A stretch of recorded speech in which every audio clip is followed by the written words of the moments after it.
Hello everyone, आप लोग का बहुत बहुत स्वागत है स्टडी पॉइंट यूट्यूब चैनल पर। और इस पर्टिकुलर वीडियो सेशन में हम लोग डिस्कस करने वाले हैं साइंस के कुछ बहुत ही इंपॉर्टेंट क्वेश्चन।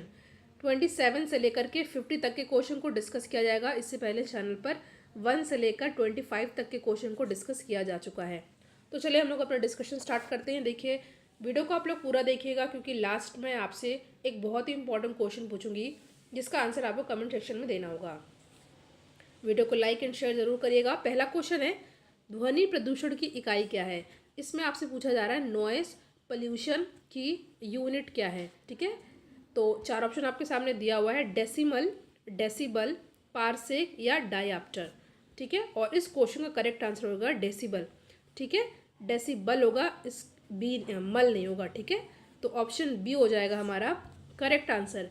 अगला क्वेश्चन है आपके सामने, वॉशिंग सोडा का फॉर्मूला क्या है। There is 4 option given and the correct answer is Na2CO3। ठीक है, Na2CO3 ये फॉर्मूला होता है वॉशिंग सोडा का। कैल्शियम नाइट्रेट का सूत्र क्या होता है, आपसे फॉर्मूला पूछा गया है कैल्शियम नाइट्रेट का। तो कैल्शियम नाइट्रेट का फॉर्मूला होता है CaNO2 CaNO3 ट्वाइस। ठीक है, तो ऑप्शन बी हो जाएगा हमारा करेक्ट आंसर, CaNO3 का ट्वाइस। ठीक है, भोजन की ऊर्जा किस इकाई में मापी जाती है। आसान प्रश्न है, तो ये मापी जाती है किस में, कैलोरी में। ठीक है, और आपसे ये क्वेश्चन कई बार पूछा गया है कि जब हम लोग पानी पीते हैं तो हमें कितनी कैलोरी एनर्जी गेन होती है। तो इस क्वेश्चन का आंसर हो जाएगा 0। ये क्वेश्चन कई बार पूछा गया। देखिए, जब भी हम लोग पानी पीते हैं तो इससे हमें कोई भी कैलोरी गेन नहीं होती है। और भोजन की ऊर्जा को हम लोग किस में मापते हैं, ये है कैलोरी। ठीक है, टेस्ला किसकी इकाई है। टेस्ला किसकी इकाई है, आपके सामने 4 ऑप्शन दिया हुआ है, प्रवाह, क्षेत्र, वेग या प्रेरण। ठीक है, फ्लो, एरिया, मोमेंट या इंडक्शन। और इस क्वेश्चन का करेक्ट आंसर हो जाएगा टेस्ला। ये यूनिट होती है किसकी, प्रेरण की, जिसको हम लोग इंग्लिश में इंडक्शन भी कहते हैं। तो ऑप्शन डी हो जाएगा हमारा करेक्ट आंसर। देखिए, प्लेलिस्ट बनी हुई है, आप वहाँ पे जा करके वीडियोस देख सकते हैं। बहुत ही इंपॉर्टेंट क्वेश्चन को उसमें इंक्लूड किया गया है। नेक्स्ट क्वेश्चन है, RH फैक्टर किससे संबंधित है। आपके सामने 4 ऑप्शन दिया हुआ है, बंदर, भालू, कुत्ता या शेर। और इस क्वेश्चन का करेक्ट आंसर हो जाएगा बंदर। और इससे क्वेश्चन हमेशा ही पूछे जाते हैं, आपको इसको अच्छे से याद कर लेना है। ऑप्शन ए हो जाएगा हमारा करेक्ट आंसर। लेंस की क्षमता का मात्रक क्या होता है। तो लेंस की क्षमता का मात्रक होता है डायप्टर। ठीक है, इसको मैंने आपसे कई बार डिस्कस किया भी है। तो ऑप्शन बी हो जाएगा हमारा करेक्ट आंसर। नेक्स्ट क्वेश्चन पर आते हैं। देखिए, जो यूरिया होता है, यूरिया में नाइट्रोजन की मात्रा कितनी होती है, ये आपसे पूछा है। ठीक है, तो यूरिया में नाइट्रोजन की मात्रा होती है कितनी, 46%, लगभग समझ जाइए आधा ही। तो 46 हो जाएगा परसेंट इसका करेक्ट आंसर। और ये क्वेश्चन बहुत ही ज़्यादा इंपॉर्टेंट है क्योंकि यूरिया से रिलेटेड क्वेश्चन हमेशा एग्जाम में पूछे जाते हैं। मार्श गैस के रूप में किसे जाना जाता है, बहुत ही इंपॉर्टेंट और बहुत ही पॉपुलर, और मैं कहूँ तो बहुत ही इजी क्वेश्चन है। तो मार्श गैस के रूप में किसे जाना जाता है, मीथेन को। ठीक है, डी हो जाएगा हमारा सही आंसर। नेक्स्ट क्वेश्चन है जो कि बहुत ही इंपॉर्टेंट है, भोपाल गैस त्रासदी की मुख्य उत्तरदायी गैस कौन थी। ठीक है, मध्य प्रदेश की राजधानी है भोपाल। तो आपसे पूछा गया है, जो वहाँ पे घटना हुई थी भोपाल गैस त्रासदी की, जो मेन जो गैस थी वो कौन थी। आपके सामने 4 ऑप्शन दिया हुआ है और इस क्वेश्चन का करेक्ट आंसर हो जाएगा मिथाइल आइसोसाइनाइड। ऑप्शन बी होगा हमारा करेक्ट आंसर। नेक्स्ट क्वेश्चन है, निम्नलिखित में से किस जीव को किसानों का मित्र कहा जाता है। ठीक है, केचुआ, गाय, मेढक या कुत्ता। और इस क्वेश्चन का करेक्ट आंसर हो जाएगा केचुआ, अर्थवॉर्म। ठीक है, देखिए, वीडियो को आप लोग लाइक ज़रूर कीजिएगा और इसको ज़्यादा से ज़्यादा अपने फ्रेंड सर्कल में शेयर आप लोग कीजिएगा। और लास्ट तक देखिए क्योंकि क्वेश्चन आपसे पूछूंगी वो क्वेश्चन इंपॉर्टेंट है आपके लिए। ठीक है, किसानों का फ्रेंड कौन है, केचुआ यानी कि अर्थवॉर्म। देखिए, बीच में वीडियोस अपलोड नहीं हो रहे थे तो क्योंकि मेरी तबीयत थोड़ा ख़राब थी तो इसलिए वीडियोस अपलोड नहीं हो रहे थे। तो अब से वीडियोस चैनल पर डेली आपके लिए आएंगे। तो नेक्स्ट क्वेश्चन पे हम लोग आते हैं। हमारा नेक्स्ट क्वेश्चन है, कैडमियम प्रदूषण से कौन सी बीमारी होती है। ये क्वेश्चन हमेशा एग्जाम में पूछे जाते हैं। आपके सामने 4 ऑप्शन दिया हुआ है, मिनी माता, इटाई इटाई, फ्लैट फुट रोग, ब्लैक फुट रोग या इनमें से कोई नहीं। और इस क्वेश्चन का करेक्ट आंसर हो जाएगा इटाई इटाई, ठीक है, कैडमियम प्रदूषण से इटाई इटाई ये बीमारी होती है। बल्ब में निम्नलिखित में से किस गैस का प्रयोग होता है? तो ये होता है किसका? ऑर्गन का, ठीक है, ऑर्गन का। 39 का ऑप्शन सी हो जाएगा करेक्ट आंसर। नेक्स्ट क्वेश्चन है, फलों को पकाने के लिए किसका उपयोग किया जाता है?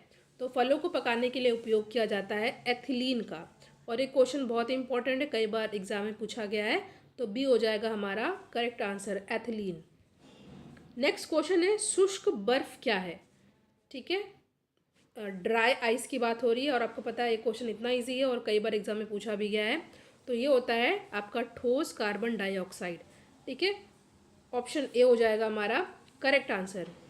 किस चीज़ से बने कपड़े जल्दी सिकुड़ते नहीं हैं? आपके सामने चार ऑप्शन है, कॉटन, पॉलिस्टर, सिल्क या इनमें से कोई नहीं।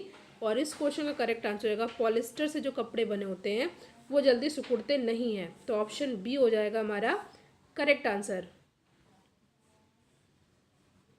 नेक्स्ट क्वेश्चन है, ओजोन परत कहाँ पाई जाती है? There is 4 option given. पहला है ट्रोपोस्फेयर, दूसरा है बायोस्फेयर, लिथोस्फेयर या स्ट्रेटोस्फेयर, समताप मंडल, स्थल मंडल, जयमंडल या शोभ मंडल। तो ओजोन परत ये पाई जाती है कहाँ पर?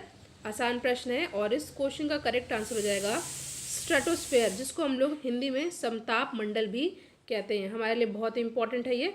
तो ऑप्शन डी हो जाएगा हमारा correct answer. Green house gas का मुख्य घटक कौन सा है? ग्रीन हाउस गैस का मुख्य घटक कौन सा है? तो ये होता है कार्बन डाइऑक्साइड, ठीक है। ऑप्शन ए हो जाएगा हमारा correct answer, CO2। Next question है, रात में पेड़ों के नीचे सोना उचित नहीं है क्योंकि रात में पेड़ क्या छोड़ते हैं? देखिए चार ऑप्शन आपके सामने दिया हुआ है, कार्बन डाइऑक्साइड, नाइट्रोजन, ऑक्सीजन या इनमें से कोई नहीं।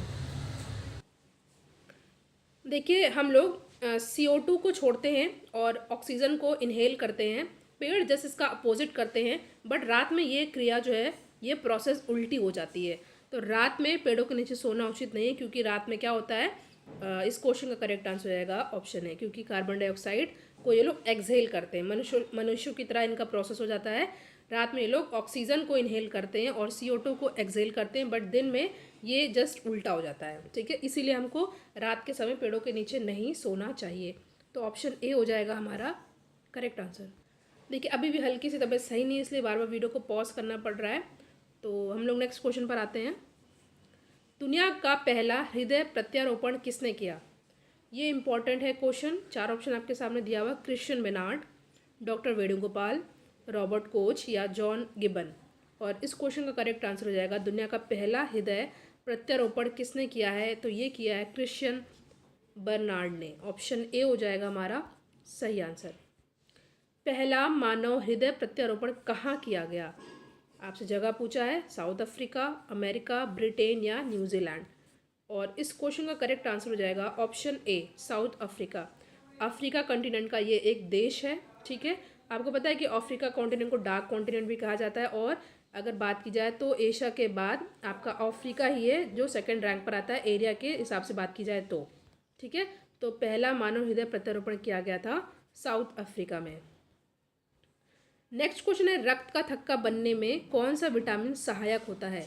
आपके सामने चार ऑप्शन दिया, vitamin C, vitamin B, vitamin D या विटामिन के, ठीक है। तो रक्त का थक्का बनने में जो विटामिन हमारे लिए हेल्पफुल है तो वो कौन सा है? तो ये है विटामिन के, ठीक है। ऑप्शन डी हो जाएगा हमारा करेक्ट आंसर, ब्लड क्लॉटिंग, ठीक है। और विटामिन डी की कमी से हमें रिकेट्स बीमारी हो जाती है। रिकेट्स बीमारी में क्या होता है कि जो हमारी हड्डियाँ होती हैं वो कमज़ोर हो जाती हैं और टेढ़ी मेढ़ी हो जाती हैं। नेक्स्ट क्वेश्चन है, दांतों तथा हड्डियों में पाया जाने वाला तत्व कौन सा है? और इस क्वेश्चन का करेक्ट आंसर है कैल्शियम व फॉस्फोरस, ठीक है। कैल्शियम और फॉस्फोरस हमें पाया, ये कहाँ होते हैं? दांतों और हड्डियों में पाया जाने वाला ये तत्व है कौन सा? Calcium and phosphorus. देखिए मैंने आपसे कहा था लास्ट में आपसे क्वेश्चन पूछूंगी जिसका आंसर आपको कमेंट बॉक्स में देना है। पावो क्रिस्टेटस किसका वैज्ञानिक नाम है? ठीक है, इसका आंसर आपको कमेंट सेक्शन में मैं पिन कर दूंगी। चार ऑप्शन आपके सामने दिया हुआ है, मेढक, मोर, बाघ या मनुष्य। आप इसका आंसर कमेंट सेक्शन में दीजिए। इससे पहले के वीडियो का लिंक आपको डिस्क्रिप्शन बॉक्स और कमेंट सेक्शन में मिल जाएगा, और इसका PDF आप टेलीग्राम चैनल पर जुड़ करके वहाँ से आप लोग डाउनलोड कर सकते हैं। तो पावो क्रिस्टेटस किसका वैज्ञानिक नाम है, इसका आंसर आपको कमेंट बॉक्स में दीजिएगा। वीडियो को लाइक एंड शेयर करना ना भूलिएगा। Thank you so much for watching. Thank you.